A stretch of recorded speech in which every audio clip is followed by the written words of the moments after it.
CITU కార్యాలయం బోర్డును దౌర్జన్యంతో పీకివేసిన దేవ గురునాథంపై చర్యలు తీసుకోవాలని సిఐటియు జిల్లా నాయకులు మధుసూదన్ రావు మరియు సిఐటియు కేవీపీఎస్ నాయకులు పాకాల పోలీస్ స్టేషన్లో ఫిర్యాదు చేశారు. తిరుపతి జిల్లా చంద్రగిరి నియోజకవర్గం పాకాల మండలం భారతం మెట్టలో ఉన్న సిఐటియు కార్యాలయం బోర్డును దౌర్జన్యంతో పీకివేసిన దేవ గురునాథంపై చర్యలు తీసుకోవాలని సిఐటియు జిల్లా నాయకులు మధుసూదన్ రావు కేవీపీఎస్ మండల నాయకులు శనివారం పాకాల పోలీస్ స్టేషన్లో ఫిర్యాదు చేశారు. సిఐటియు కార్యాలయం వద్ద నిరసన తెలియజేశారు.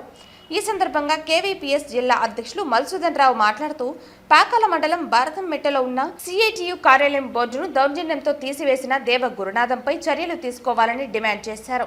గతంలో కూడా పలుసార్లు అదే మాదిరిగా చేశాడని అన్నారు. ఎందుకు సిఐటియు కార్యాలయం బోర్డు పీకేశావని అడిగితే మాపైనే దౌర్జన్యానికి వస్తున్నారని పేర్కొన్నారు. ఇతనిపై పాకాల పోలీస్ స్టేషన్లో ఫిర్యాదు చేశామని మాకు తగు న్యాయం చేయాలని కోరారు. ఈ కార్యక్రమంలో సిఐటియు కమిటీ సభ్యులు కేవీపీఎస్ నాయకులు పాల్గొన్నారు.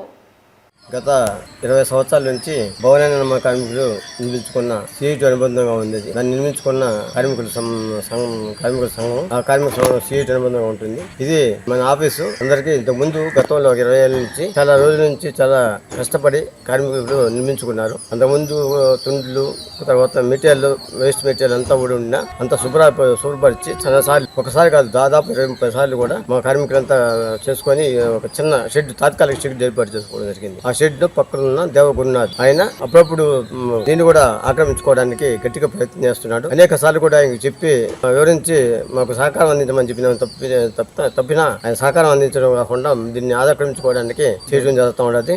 అదేవిధంగా మా కార్మికుడు ఆయన వచ్చి మొన్న టెంకాయ మట్టల కోసం వస్తే కూడా ఆ రోజు కూడా ఆయన తనుకొని మీకేం సంబంధం రా మీకు ఎవరు ఆఫీసు ఇది ఎవరు తెలియదు, ఇది మీకేం సంబంధం లేదనేసి కొంచెం బెదిరించారని తెలిసింది. అదేవిధంగా ఇప్పుడు నిన్న ఒక సొంత పని మీద పోయి వారం తర్వాత మన ఆఫీస్ కాడికి వస్తే లోపల బయట బేగాలు వేసి వస్తున్నాడు. ఇది కొత్త కాదు, చాలా సార్లు వేసి ఇబ్బంది పెట్టాడు. మనం నచ్చ చెప్పినా కూడా ఆయన మమ్మల్ని ఎవరు ఏం చేసుకోలేదని పరిస్థితి చేస్తున్నాడు. కాబట్టి అధికారులు పోలీసు అధికారులు కూడా గట్టిగా చర్య తీసుకొని కఠినంగా శిక్షించాలని ప్రభుత్వాన్ని విజ్ఞప్తి చేస్తున్నాను. పోలీసు యంత్రాంగం